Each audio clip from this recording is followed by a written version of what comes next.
Bisikan Dimensi.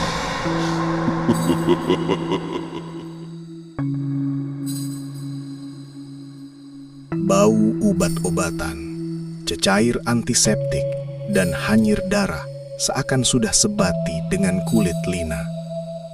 Sebagai juru rawat di unit rawatan rapi, ICU, sebuah hospital lama di ibu kota, dia sudah lali melihat nyawa di ujung tanduk.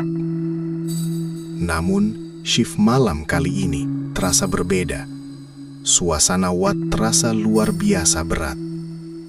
Bunyi mesin bantuan pernafasan yang biasanya sekadar latar belakang, malam ini kedengaran seperti hela nafas manusia yang sedang nazak di telinganya. Tepat jam 4.30 pagi, tugasnya selesai. Lina menggalas beg tangannya, melangkah keluar dari lobi hospital yang lengan. Langkah kakinya bergema di sepanjang koridor menuju ke tempat letak kereta bawah tanah. Lampu pendafluar yang berkelip-kelip menambah rasa tidak enak di hati. Sebaik masuk ke dalam kereta, Lina terus mengunci pintu. Dia mengeluh kepenatan, menyandarkan kepala seketika, tanpa menyadari bahwa sesuatu yang tidak dijemput telah pun menyelinap masuk melalui pintu belakang saat dia membuka kunci tadi. Di tempat duduk belakang, dalam kepekatan bayang-bayang, duduk satu entiti yang mengerikan. Kulitnya pucat kebiruan, seperti mayat yang direndam air, dengan rambut panjang yang kusut masai menutup separuh wajahnya yang hancur. Matanya kosong, merenung tajam ke arah cermin pandang belakang, tepat memerhatikan setiap gerak-geri Lina. Lina menghidupkan engine. Dia memandu keluar dari perkarangan hospital. Jalan raya waktu begini sunyi sepi. Sedang dia memandu, dia terasa seolah-olah suhu di dalam kereta jatuh mendadak, sehingga dia dapat melihat uap nafasnya sendiri. Bulu romanya meremang hebat. Satu sensasi yang jarang dia rasakan, kecuali ketika menguruskan jenazah di wad. Secara tidak sengaja, matanya mengerling ke arah cermin pandang belakang. Dia ternampak satu kelibat hitam yang membungkuk di belakang tempat duduk pemandu. Jantungnya hampir terhenti. Dengan pantas, Lina menoleh ke belakang untuk memastikan apa yang dilihatnya. Tiada sesiapa pun di sana, kecuali beg bajunya yang terletak kemas. Lina mengurut dada. Mungkin penat sangat sampai berhalusinasi. Bisiknya sendirian coba menyedapkan hati.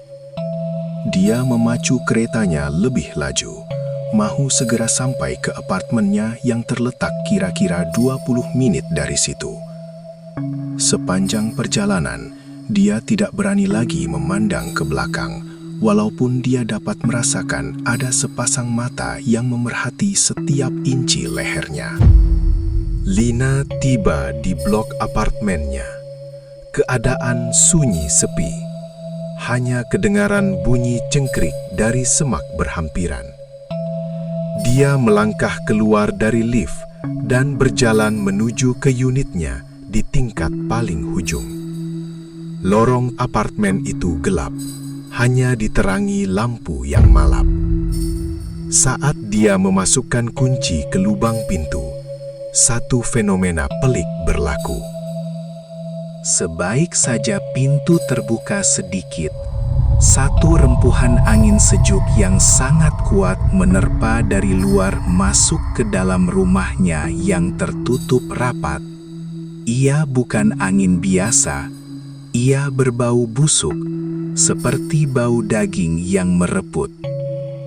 Langsir di ruang tamu berkibar kencang, seolah-olah ada sesuatu yang berlari masuk dengan pantas. Lina tergamam di muka pintu. Tingkap tertutup. Macam mana boleh ada angin? Dia segera menghidupkan lampu ruang tamu. Segalanya nampak normal, namun suasana rumahnya terasa padat, seolah-olah dia tidak lagi sendirian di situ. Lina menutup pintu dan mengunci Mangga dengan tangan yang sedikit menggigil. Dia coba menepis segala pikiran negatif dan terus menuju ke bilik mandi. Selesai mandi, Lina merasa sedikit segar, namun rasa diperhatikan itu tidak hilang. Dia melangkah ke dapur kecilnya untuk membancuh kopi, berharap kafein dapat menenangkan sarafnya yang tegang. Sambil menunggu air mendidih, dia membelakangi meja makan. Tanpa dia sadari, entiti tadi berdiri tepat di belakangnya. Jaraknya hanya beberapa inci. Tangan hantu itu yang panjang dengan kuku hitam meruncing sudah diangkat tinggi, seolah-olah mau menerkam dan merobek bahu Lina. Lina terasa ada hembusan nafas yang sangat dingin menyentuh cuping telinganya. Hembusan itu berbunyi seperti desakan suara yang sedang menahan marah. Lina tersentak. Dia berpusing ke belakang dengan pantas sambil memegang dadanya. Hanya kerusi meja makan yang sedikit berganjak dari kedudukan asalnya. Keringat dingin mula membasahi dahi Lina. Dia tidak jadi membancuh kopi. Dengan langkah yang tergesa-gesa, dia masuk ke dalam bilik tidur dan mengunci pintu dari dalam. Lina merebahkan diri di bawah selimut tebal, coba menyembunyikan diri daripada dunia luar. Lampu tidur dipadamkan. Dalam keheningan subuh, dia akhirnya terlelap kerana keletihan yang melampau. Namun, tidurnya tidak tenang. Dalam keadaan separa sedar, dia mendengar bunyi pintu biliknya dikuak perlahan, walaupun dia yakin dia sudah menguncinya tadi. Satu kelibat hitam merayap masuk, kakinya tidak menyentuh lantai. Ia berdiri di sisi katil, memerhatikan Lina dengan pandangan yang penuh kebencian. Perlahan-lahan, hantu itu menarik selimut yang membungkus tubuh Lina. Hujung selimut ditarik sedikit demi sedikit, sehingga menampakkan kaki Lina. Kemudian, entiti itu mulai memanjat katil dengan gerakan yang sangat halus. Ia baring tepat di belakang Lina, merapatkan tubuhnya yang sejuk membeku ke belakang badan Lina. Lina terjaga secara mengejut. Dia tidak boleh bergerak, seolah-olah ditindih.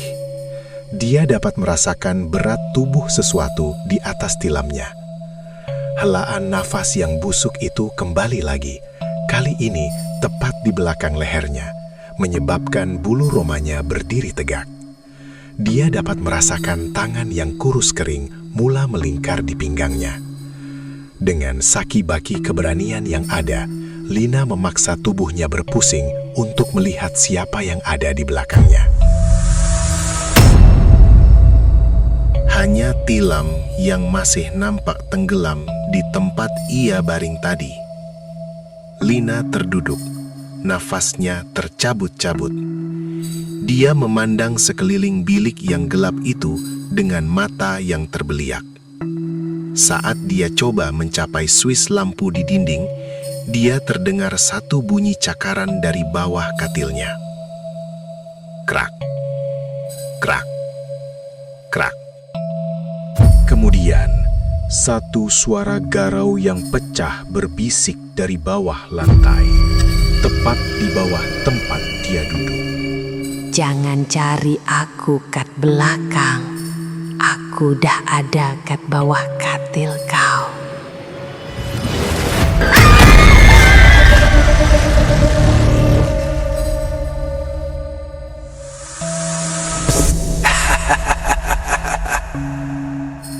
Bisikan Dimensi.